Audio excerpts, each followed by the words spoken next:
hello there, as they used to say on television. I'm Steve Allen. If you don't know that, it's not going to be a big deal anyway. You know, millions of people are willing to spend money to be entertained. You spend a few dollars on a record, a theater, concert ticket, and Michael Jackson becomes a millionaire.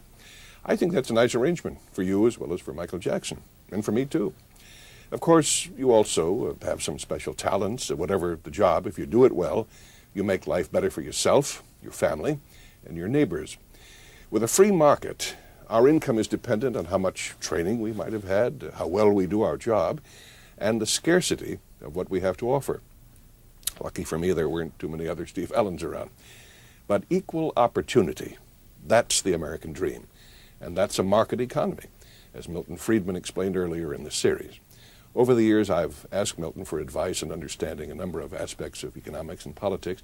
He's a great teacher, and of course a defender of freedom and individual rights.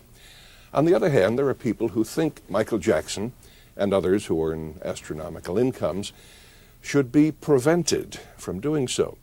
They think it would be better off if income, wealth, were shared more or less evenly. Now, as a bare abstract idea, there is something appealing about that.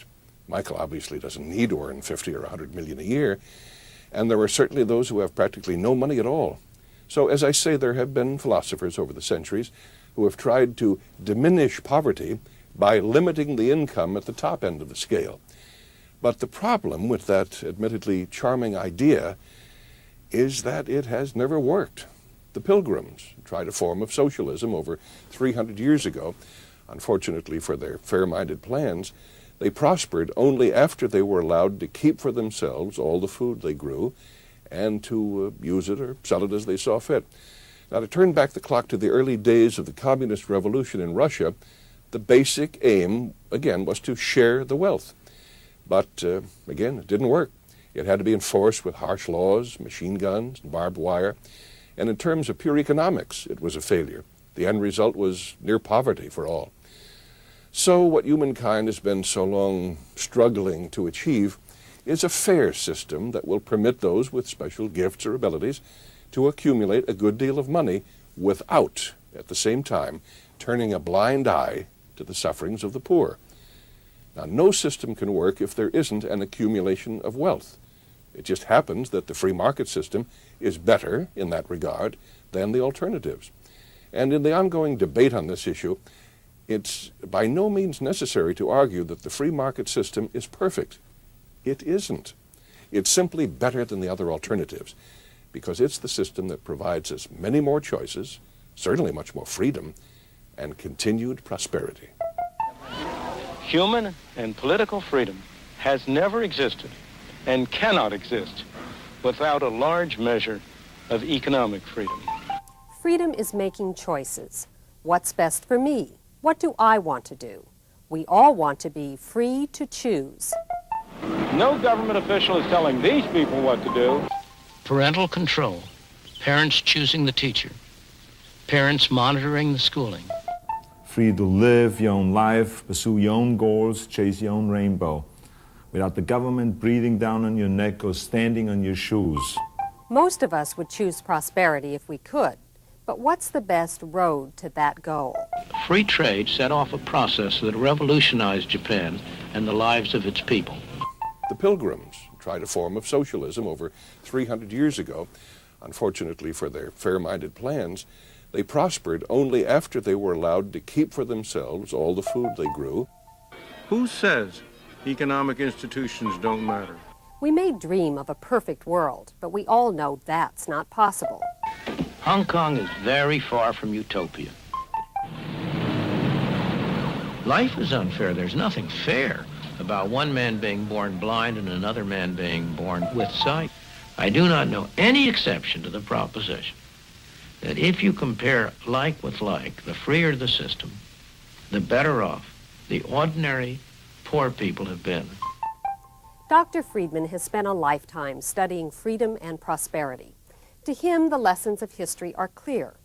People are better off making their own choices, better off not relying on government. Free to choose is a survival kit for you and for liberty.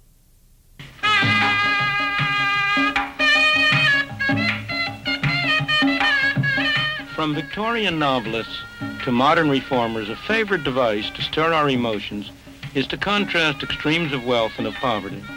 We are expected to conclude that the rich are responsible for the deprivations of the poor, that they are rich at the expense of the poor.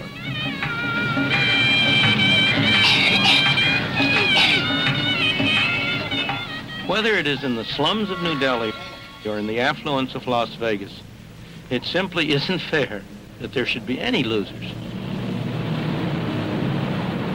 Life is unfair. There's nothing fair about one man being born blind and another man being born with sight.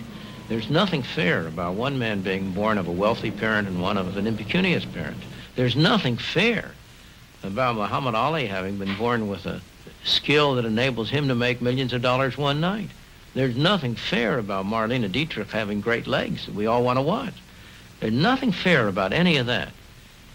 But on the other hand, don't you think a lot of people who like to look at Marlene Dietrich's legs benefited from nature's unfairness in producing a Marlene Dietrich? What kind of a world would it be if everybody was an absolute identical duplicate of anybody else? You might as well destroy the whole world and just keep one specimen left for a museum.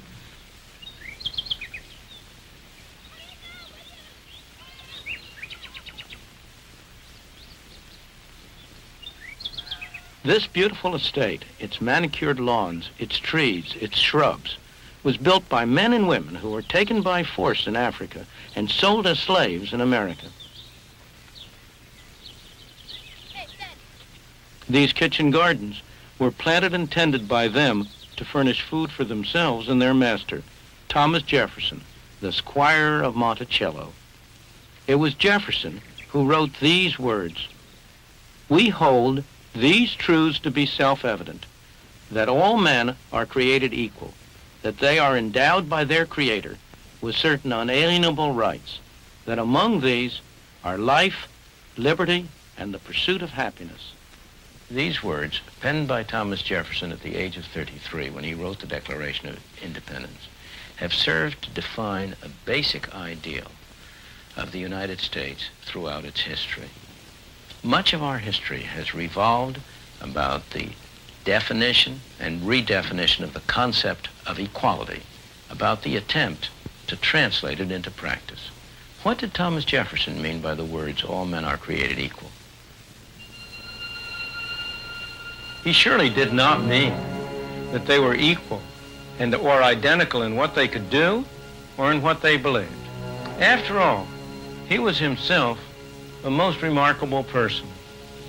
At the age of 26, he designed this beautiful house at Monticello, supervised its construction, and indeed is said to have worked on it with his own hands.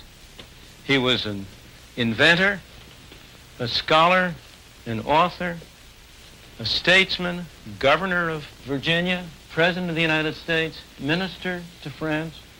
He helped shape and create the United States.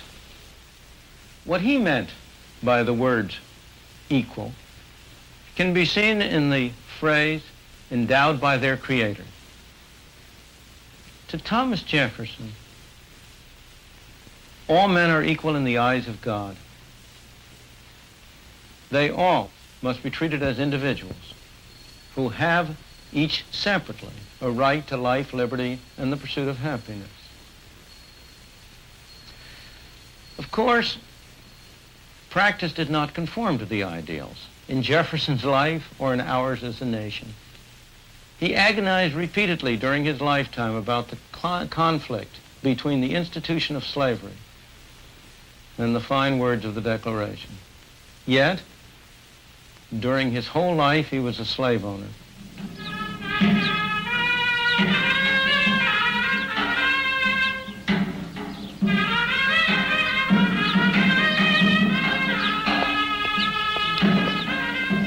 This is the city palace in Jaipur, the capital of the Indian state of Rajasthan. It's just one of the elegant houses that were built here 150 years ago by the prince who ruled this land.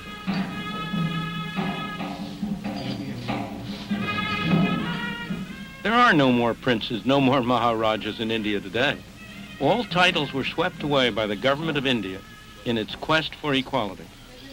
But as you can see, there are still some people here who live a very privileged life.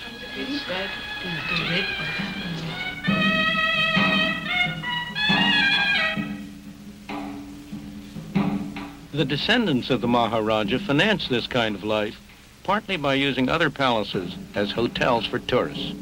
Tourists who come to India to see how the other half lives.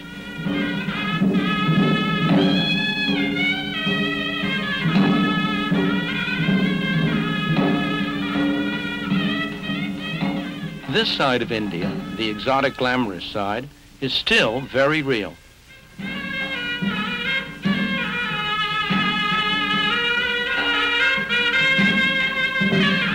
Everywhere in the world there are gross inequalities of income and wealth. They offend most of us. A myth has grown up that free market capitalism increases such inequalities, that the rich benefit at the expense of the poor. Nothing could be further from the truth. Wherever the free market has been permitted to operate, the ordinary man has been able to attain levels of living never dreamed of before. Nowhere is the gap between rich and poor. Nowhere are the rich richer and the poor poorer than in those societies that do not permit the free market to operate, whether they be feudal societies where status determines position, or modern centrally planned economies where access to government determines position. Central planning was introduced in India in considerable part in the name of equality. The tragedy is that after 30 years, it is hard to see any significant improvement in the lot of the ordinary person.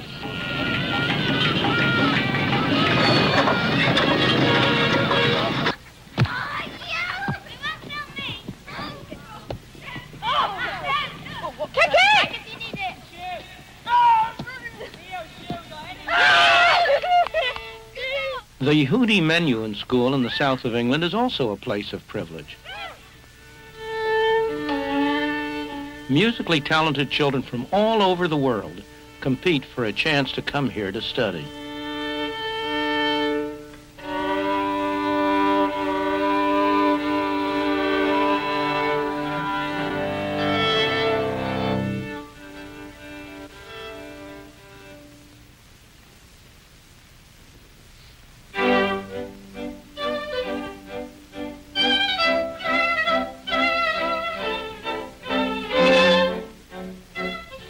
Much of the moral fervor behind the drive for equality comes from the widespread belief that it is not fair that some children should have a great advantage over others simply because they happen to have wealthy parents. Of course it's not fair.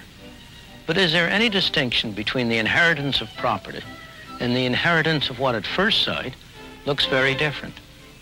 These youngsters have inherited wealth, not in the form of bonds or stocks, but in the form of talent. That 15-year-old is an accomplished cellist. His father is a distinguished violinist. It's no accident that most of the children at this school come from musical families. The inheritance of talents is no different from an ethical point of view from the inheritance of other forms of property, of bonds, of stocks, of houses, or of factories. Yet many people resent the one, but not the other.